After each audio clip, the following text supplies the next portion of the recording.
হ্যাঁ গো, তোমার চিংড়ি মাছ ধরা হলো নাকি?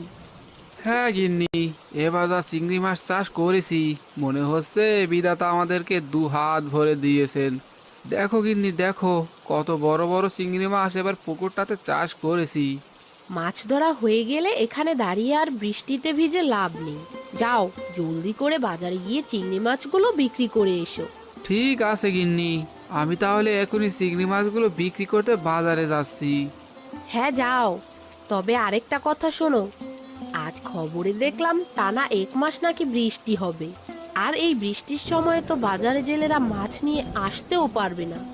এই সুযোগে আমরা যতটা পারি চিংড়ি মাছের দাম বাড়িয়ে দেব। এতে করে এই 1 মাসে আমরা টাকা কামিয়ে নিতে পারবো। হি হি হি। এসব কি বলছো গিন্নি? তাই বলে বৃষ্টির দিনে মাছের দাম বাড়িয়ে দিব? না না গিন্নি, অন্যায়ভাবে আমি এত টাকা লাভ করতে চাই না। তুমি না চাইলেও আমার চাই। ভালো একটা শাড়ি গহনা কিনে দেওয়ার তো মুরদ নেই। তার মুখে এত ন্যায় অন্যায়ের কথা মানায় না।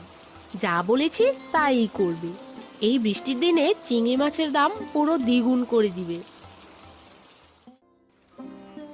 দাও গিন্নি, ছাতাটা দাও, নইলে যে বৃষ্টিতে একেবারেই ভিজে যাব।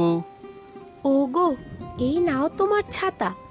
আর শোনো, আজ বাজার থেকে কিছু চিংড়ি মাছ নিয়ে এসো। মেয়েটা কদিন ধরে চিংড়ি মাছের মালাইকারি খেতে চাচ্ছে। এই বৃষ্টির ভেতরে মেয়েটা চিংড়ি মাছের মালাইকারি খেতে মনে চাইলো। আচ্ছা ঠিক আছে, আমি তাহলে ওর জন্য কিছু চিংড়ি মাছ কিনে নিয়ে আসছি। হ্যাঁ গো, এবার তাহলে ছাতা মাথায় দিয়ে জলদি বাজারে যাও। বলা তো যায় না, বৃষ্টি আবার কখন ঝড়ের রূপ নেয়। এদিকে খবরে দেখলাম এই বৃষ্টি নাকি টানা 1 মাস থাকবে। এসব কি বলছো গিন্নি? ঝড় বৃষ্টি আসলে যে আমাদের মতো গরিবদের খুব বিপদ। আমরা তো তখন না পারবো কাজ করতে, আর না পারবো দুটো ভালো মন্দ খেতে। সে তুমি ঠিকই বলেছ। আজ আমাদের টাকা থাকলে একসাথে অনেক কিছু কিনে রাখতে পারতাম। হ্যাঁ তা বেশ বলেছো। আচ্ছা, এবার আমি তাহলে আসি কেমন?